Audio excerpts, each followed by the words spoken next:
بسم اللہ الرحمن الرحیم۔ یہ اشعار ہیں عاشا کے۔ عاشا کون تھا اس کا مختصر تذکرہ نوٹ میں ہے۔ العاشا 570 میں پیدائش ہے اور 629 میں وفات ہے۔ یہ عیسوی ہے۔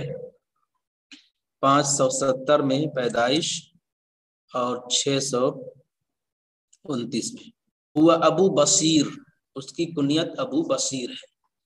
میمون نام ہے، والد کا نام قیس، دادا کا نام جندل۔ میمون بن قیس بن جندل، میمون بن قیس بن جندل۔ من الیمامہ، یمامہ جزیرۃ العرب میں یمامہ کا جو علاقہ ہے وہیں کا یہ رہنے والا تھا۔ نام ہوا میمون، کنیت ہوئی ابو بصیر۔ عاشا کیا ہے؟ عاشا لقب ہے۔ یہ عاشا اس کا لقب ہے۔ جو عاشا کے معنی ہوتے ہیں کم دیکھنے والا، وہ شخص جس کو کم نظر آئے، جس کو ذوف بصارت ہو، ذوف بصارت ہو، جس کی آنکھوں کی بینائی میں کمزوری ہو تو اس کو العاشا کہا جاتا ہے۔ عاشا جس کو رتودی آئے، ایک رتودی آتی ہے، کم نظر آتا ہے تو اس کو عاشا کہا جاتا ہے۔ تو عاشا اس کا لقب ہوا، عاشا سے مشہور ہے۔ یہ عاشا الکبیر ہے، ایک عاشا صغیر کے نام سے بھی ایک شخص ہے، تو اسی وجہ سے عاشا میمون کہہ دیتے ہیں، یا العاشا الاکبر اسے کہتے ہیں۔ عاشا میمون اور عاشا الاکبر۔ ابو بصیر میمون بن قیس بن جندل من الیمامہ، احد الاعلام من شعراء الجاہلیت وفحولہم۔ احد الاعلام من شعراء الجاہلیہ، جاہلی شعراء میں ایک نمایاں فرد، ایک نمایاں شاعر۔ احد الاعلام نمائندہ اور نمایاں شاعر، من شعراء الجاہلیہ جاہلی شعراء میں سے، وفحولہم اور ان کے ماہر افراد میں۔ فحل کی جمع فحول، اس کے ماہر افراد جو ہوتے ہیں، ماہرین، ماہرین میں اس کا ایک نام ہے۔ تقدم علی سائرہم، اور سارے شعراء پر اسے اولیت حاصل ہے، سارے شعراء پر اسے اولیت حاصل ہے۔ لیکن تحقیق کرنے والوں نے تحقیق کی ہے تو چوتھے نمبر پر اس کو شمار کیا ہے۔ 3 شعراء کے نام تو آپ کو معلوم ہے، طبقہ اولا کے جو 3 شعراء ہیں ان میں ایک امرؤ القیس ہے، دوسرا نابغہ زبیانی ہے، تیسرا زہیر ابن ابی سلمہ ہے، اور چوتھے نمبر پہ اس کا نام آتا ہے العاشا، گویا کہ چوتھے درجے کا یہ شاعر ہے۔ وقال الشعبی، شعبی مشہور ہیں، انہوں کہتے ہیں اغزل الناس فی بیت، ایک ہی شعر میں غزل کا پورا مضمون اتار دیتا ہے۔ اغزل الناس فی بیت، اغزل الناس لوگوں میں سب سے زیادہ غزل گو ہے، فی بیت ایک ہی شعر میں، ایک ہی شعر میں وہ غزل کا پورا مضمون نقل کر دیتا ہے، پورا مضمون سمیٹ لیتا ہے۔ اغزل الناس فی بیت، ایک ہی شعر میں غزل کا پورا مضمون سمیٹ لیتا ہے۔ ویقال، اور یہ بھی کہا جاتا ہے، وہ اول من سأل بشعرہ، یہ پہلا شخص ہے جس نے شاعری کے ذریعے سے پیسہ کمانے کا نظام جاری کیا۔ سأل من مانگنا، شاعری کے ذریعے سے مانگنے کا سلسلہ شروع کیا کہ شعر کہا جائے تو اس پر انعام ملے۔ وہ اول من سأل بشعرہ، پہلا شخص ہے جو جس نے شاعری کے ذریعے سے کسب معاش کا فائدہ حاصل کیا۔ وانتجع به اقاصی البلاد، اور اس کو لے کر ملکوں گیا، علاقہ جانا، اور اس کو لے کر یعنی شعر کو لے کر یہ دور دراز علاقوں میں گیا۔ وکان یغنی فی شعرہ، اور اپنے شعر میں گنگناتا بھی تھا، یعنی ترنم سے بھی پڑھتا تھا، ترنم سے بھی یہ شعر پڑھتا تھا۔ اس وجہ سے فکانت العرب تسمیہ سناجۃ العرب، تو عرب اس کو سناجۃ العرب کہتے تھے. کانت العرب سناجہ، سناجہ کے معنی ہوتے ہیں جھانچ کے، جھانچ، عربوں کی جھانچ، عربوں کی ایسی چیز جس کے ذریعے سے ایک سر نکلے، ایک خاص وجد کی کیفیت پیدا ہو، تو اس کو سناجہ کہتے ہیں، جھانچ بولتے ہیں، عربوں کی جھانچ. اس کا لقب پوچھا جائے من سناجۃ العرب، تو الاعشى سناجۃ العرب، الاعشى سناجۃ العرب، عربوں کی جھانچ ہے. یعنی اپنے اشعار کو گا کے بھی پڑھتا تھا اور ایسے تحت اللفظ بھی پڑھتا تھا. کانت العرب تسمیہ سناجۃ العرب، تو عرب اس کو سناجۃ العرب کہتے تھے، عربوں کی جھانچ ہے. اور ایک مشہور جملہ اس سے پہلے میں نے دہرایا تھا، امرؤ القیس اذا رکب، امرؤ القیس اذا رکب، والنابغہ اذا رہب، والنابغہ اذا رہب، وزہیر اذا سأل یا مدح، اس معنی میں ہے. اور اس کے بارے میں ہے کہ والعاشا اذا طریبا، والعاشا اذا طریبا، والعاشا اذا طریبا، عاشا جب بہت زیادہ مست ہوتا ہے شراب پی کر تو اس کی شاعری لاجواب ہوتی ہے، بہت مست ہوتا ہے تو اس کی شاعری لاجواب ہوتی ہے. جب یہ بہت زیادہ مست ہوتا ہے پی کر تو اس کی شاعری لاجواب ہوتی ہے. تو یہاں بتانا مقصود یہ ہے کہ عاشا عام طور پر جب پی کے شاعری کرتا ہے تو اس کی شاعری میں ایسی چیزیں ظاہر ہوتی ہیں جو اس کو پورے طور پر وجود میں لاتی ہیں. تو امرؤ القیس اذا رکب، امرؤ القیس جب اونٹ پر سوار ہو، گھوڑے پر سوار ہو تو اس کا جوہر کھلتا ہے، اس کا جوہر کھلتا ہے. والنابغہ اذا رہب، اور نابغہ زبیانی جب ڈر کے شاعری کرتا ہے تو پھر اس کی شاعری لاجواب ہوتی ہے، ڈر کے. عام طور پر اس نے معذرت خواہی میں شاعری کی ہے، آگے آئے گا کأنک شمس والملوک کواکب اذا طلعت لم یبد منہن کوکب. اور پھر والعاشا اذا طریب، اور عاشا جب مست ہو کر شاعری کرے تو پھر اس کی شاعری بہت اچھی ہوتی ہے. تو عاشا کیا تذکرہ یہاں ہے، تو اس تناظر میں اس کو سناجۃ العرب کہا جاتا ہے، سناجۃ العرب کہا جاتا ہے. زہیر کی بھی ایک خصوصیت ذکر کی ہے، وہ ابھی ذہن نہیں آ رہی ہے، زہیر کے بارے میں بھی آیا ہے. وروی عن ابی عروۃ عن ابی عمرو بن علا انہ قال، اور ابو عمرو بن علا سے نقل کیا گیا ہے، وہ کہتے ہیں، ابو عمرو بن علا سے نقل کیا گیا، وہ کہتے ہیں علیکم بشعر العاشا، علیکم بشعر العاشا، تمہارے لیے عاشا کے اشعار کو پڑھنا ضروری ہے، تمہارے لیے عاشا کے اشعار کو پڑھنا ضروری ہے. فإن مثلہ کمثل البازی، اس کی مثال اس بازی کی طرح ہے، یضرب کبیر الطیر وصغیرہ، جو چھوٹے بڑے پرندوں پر جھپٹا مارتا ہے یا جھپٹتا ہے. فإن مثلہ، اس کی مثال اس بازی کی طرح ہے، اس بازی کی طرح ہے، یضرب کبیر الطیر وصغیرہ، کہ اس کی مثال اس بازی کی طرح ہے جو چھوٹے بڑے پرندوں پر جھپٹتا ہے، چھوٹے بڑے پرندوں پر جھپٹتا ہے. اس تناظر میں علیکم، تو یہ عاشا کے بارے میں یہ چیز ہے.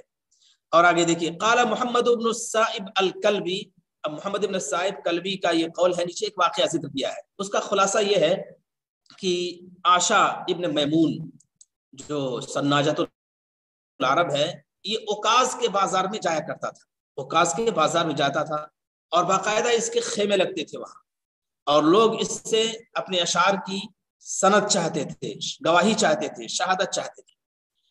تو ایک شخص تھا جس کا نام تھا محلق، ایک شخص تھا اس کا نام تھا محلق. تو اس کی کئی بیٹیاں تھیں، ان کی شادی نہیں ہو رہی تھی.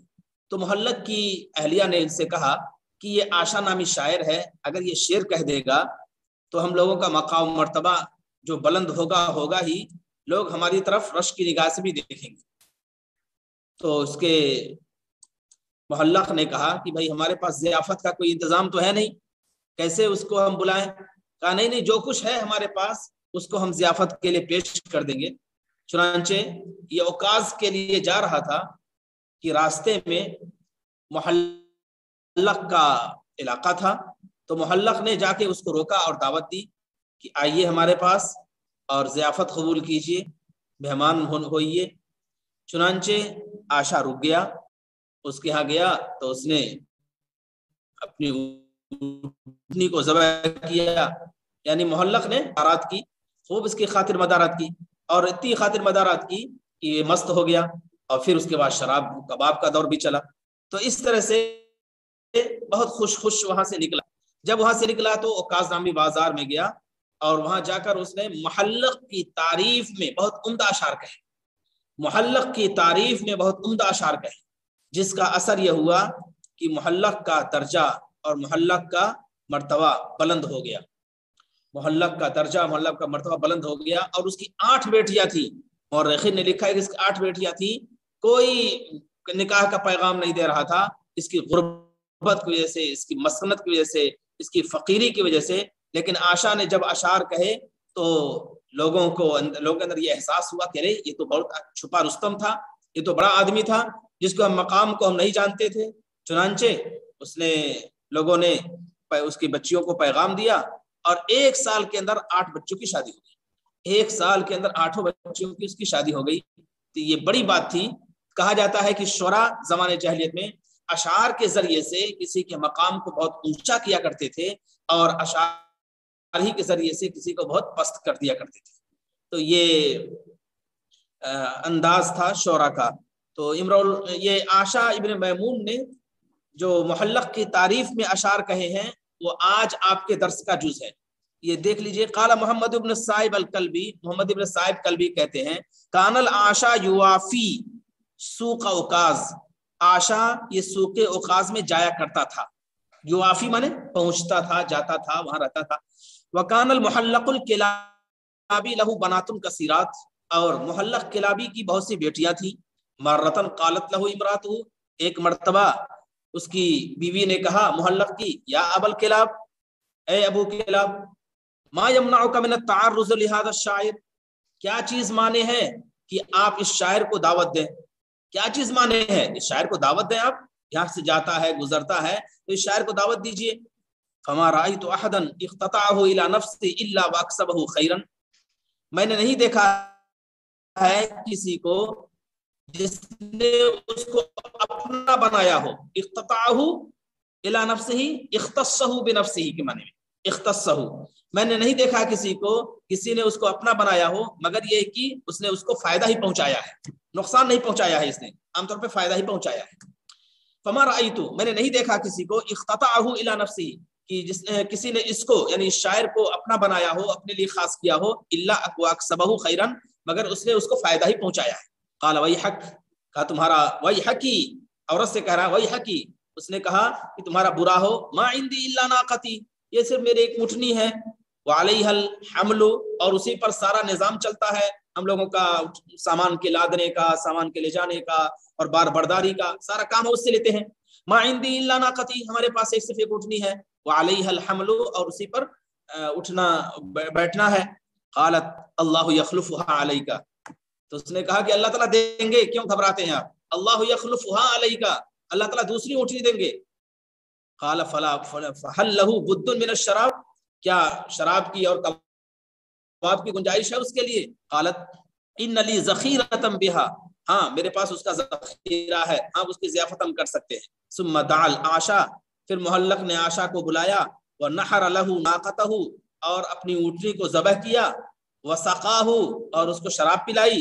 ثم ذهب الى اوکاز، پھر وہ اوکاز گیا، وقال ابیاتا فی مدح المحلق، تو اس نے محلق کی تعریف میں اشعار کہے۔ تو آج کے جو اشعار ہیں وہ محلق کی تعریفی میں ہے۔ لعمری لقد لاحت عیون کثیرۃ علی ضوء نار بالیفاء تحرف، یہ اشعار وہی اشعار ہیں جن اشعار کے کہنے سے محلق کی تعریف ہوئی اور اس کی بیٹیوں کی شادی بھی ہو گئی۔ جو 8 بیٹیاں تھیں گھر پہ پڑی ہوئی تھی، کوئی نکاح کا پیغام نہیں دے رہا تھا، اس کی شادی ہو گئی۔ تو ان 5 اشعار میں 1 2 3 4 5 اور بھی اشعار اس کے ہیں۔ تو ان 5 اشعار میں خاص طور پر اس کے تعریف آئی ہے اس وجہ سے. دیکھیے وقد قال العاشا وهو من فحول الشعراء، عاشا نے کہا اور وہ بڑے شعراء میں ہے. فحول ماہر شعراء میں ہے، بڑے شعراء میں ہے، بڑے شعراء میں ہے اور ماہر شعراء میں. فہل کے لغوی معنی تو ہوتے ہیں 60 کے، لیکن بڑے کے معنی میں اور عظیم کے معنی میں، نمایاں کے معنی میں اسے کنایتاً مراد لیتے ہیں.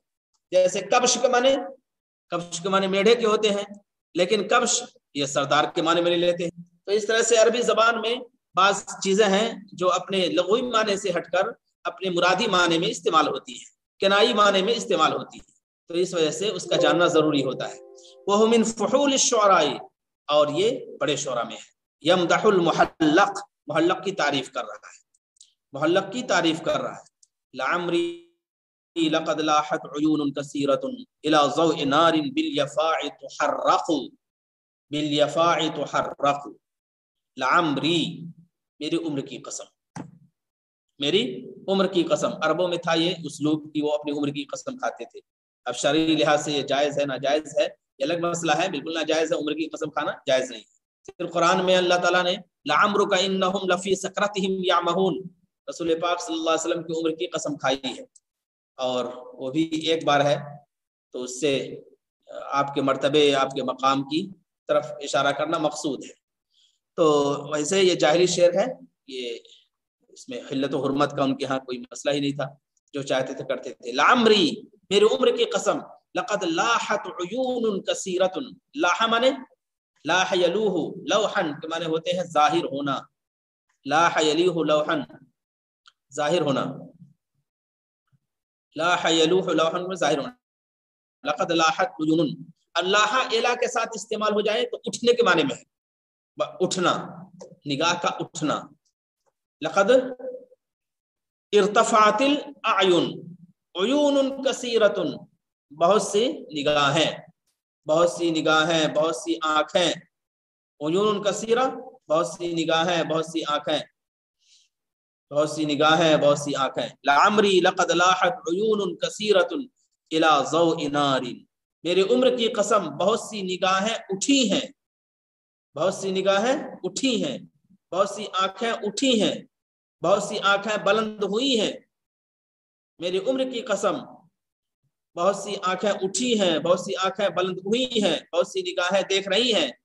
الی ضوء نار، آگ کی روشنی کو. الی ضوء نار، آگ کی روشنی کی طرف، آگ کی روشنی کی طرف اٹھی ہیں، آگ کی روشنی کی طرف اٹھی ہیں. بالیفاع تحرق، یفا ٹیلا، بلند جگہ. یفا، یفا کے معنی ٹیلا اور بلند جگہ. بالیفاع تحرق، بالیفاع تحرق. تحرق معنی جلایا جانا، روشن کیا جانا. تحرق، جلایا جانا، روشن کیا جانا. آگ کی روشنی کی طرف جو ٹیلے پر جلائی جا رہی ہے، جو ٹیلے پر روشن کی جا رہی ہے، ٹیلے پر جلائی جا رہی ہے، ٹیلے پر روشن کی جا رہی ہے. میرے عمر کی قسم بہت سی نگاہیں اٹھی ہیں، بہت سی نگاہیں اٹھی ہیں. الی ضوء نار، اس آگ کی روشنی کی طرف جو ٹیلے پر روشن کی جا رہی ہے، جو ٹیلے پر جلائی جا رہی ہے، جو ٹیلے پر جلائی جا رہی ہے، ٹیلے پر روشن کی جا رہی ہے. میری عمر کی قسم بہت سی نگاہیں اٹھی ہیں اس آگ کی روشنی کی طرف جو ٹیلے پر جلائی جا رہی ہے، ٹیلے پر روشن کی جا رہی ہے. تحرقو، تحرقو سے بھی پڑھ سکتے ہیں، تحرقو یعنی تتحرقو، تتحرقو پڑھ سکتے ہیں. اور حرق یحرق تحریق ایسے بھی پڑھ سکتے ہیں، تو حرقو، تو اس کی بھی گنجائش ہے. تحرقو، میری عمر کی قسم بہت سی نگاہیں اٹھی ہیں اس آگ کی روشنی کی طرف جو ٹیلے پر جلائی جا رہی ہے یا ٹیلے پر جل رہی ہے. تشب لمقرورین یصطلیانها وبات علی النار الندى والمحلق. تشب، شب کے معنی ہوتے ہیں بھڑکانا. تشب، لاحا کے معنی ہوتے ہیں اٹھنا، چمکنا، اٹھنا، چمکنا. تشب لمقرورین، تشب لمقرورین، تشب بھڑکایا جانا، روشن کیا جانا. مقرور کہتے ہیں سردی زدہ، ایسا شخص جس کو سردی لگ گئی ہو، جس کو ٹھنڈک لگ گئی ہو، جس کو سردی لگے اس کو مقرور کہتے ہیں، مقرور۔ قر و سر، هذه اوان قر و سر، یہ بہت سخت اور کڑاکے کی سردی ہے، هذه اوان قر و سر کہا جائے تو لقد تشب لمقرورین، دو سردی زدہ شخص کے لیے، دو سردی زدہ شخص کے لیے، تشب لمقرورین، دو سردی زدہ شخص کے لیے، دو سردی زدہ شخص کے لیے جو بھڑکائی جا رہی ہے، یسطلیانہا، یسطلیان، اصطلا، یسطلی اصطلاء، یہ کس سے نکلا ہے؟ صلی یصلا، یصلاہا، یصلاہا، یصلا کا معنی ہوتا ہے جلنا، صلی یصلا، جلنا، الذی یصلی النار الکبریٰ، صلی یصلا یعنی جلنا۔ صلیہ کے دو معنی ہو گئے اس طرح سے، ایک صاد لام یا کا جو مادہ ہوتا ہے اس کے معنی نماز کے بھی ہیں، صلاۃ، صلاۃ کے نماز کے بھی ہیں، اور یہ صلیہ یصلا صلیان کے معنی ہوتے ہیں جلنا، تو دو معنی ہو گئے، دو معنی اس کے بنیادی طور پر ہیں، ایک نماز کے معنی میں ہے اور ایک جلنا۔ تو یہاں اصطلا یصطلی، اس طرح مطلب تاپنا، گرمی حاصل کرنا، تاپنا اور گرمی حاصل کرنا، اصطلا یصطلی اصطلاء، تاپنا اور گرمی حاصل کرنا۔ تشب لمقرورین یصطلیانہا، تشب وہ آگ بھڑکائی جا رہی ہے دو سردی زدہ شخص کے لیے، دو سردی زدہ شخص کے لیے جس کو وہ تاپ رہے ہیں، جس کو وہ دونوں تاپ رہے ہیں۔ تشب لمقرورین، وہ آگ بھڑکائی جا رہی ہے دو سردی زدہ شخص کے لیے، یصطلیانہا، جس کو وہ تاپ رہے ہیں، جس سے وہ گرمی حاصل کر رہے ہیں۔ وَبَاتَ عَلَى النَّارِ النَّدَى وَالْمُحَلَّقُ، بَاتَ عَلَى النَّارِ النَّدَى وَالْمُحَلَّقُ، اور بَاتَ عَلَى النَّارِ النَّدَى، اور آگ کے پاس ندا نے یعنی سخاوت نے، سخاوت، ندا کے معنی ہوتے ہیں سخاوت کے، لغوی معنی تو ہوتے ہیں تراوٹ کے، لغوی معنی تراوٹ کے، لیکن یہاں سخاوت کے معنی میں وباتا یعنی رات گزارنا، بات یبیت بیتن و بیتوتۃ، رات گزارنا، رات گزارنے کے لیے آتا ہے۔ کیف اخذ یومی آ جائے گا، لیکن کیف ابیت یومی کہیں گے تو غلط ہو جائے گا، کیف ابیت یومی نہیں کہیں گے، کیف ابیت لیلتی یہ استعمال کیا جائے گا۔ وبات علی النار الندى والمحلق، ندا کے معنی سخاوت کے اور محلق کے معنی کوئی نام شخص ہے محلق کے لابی۔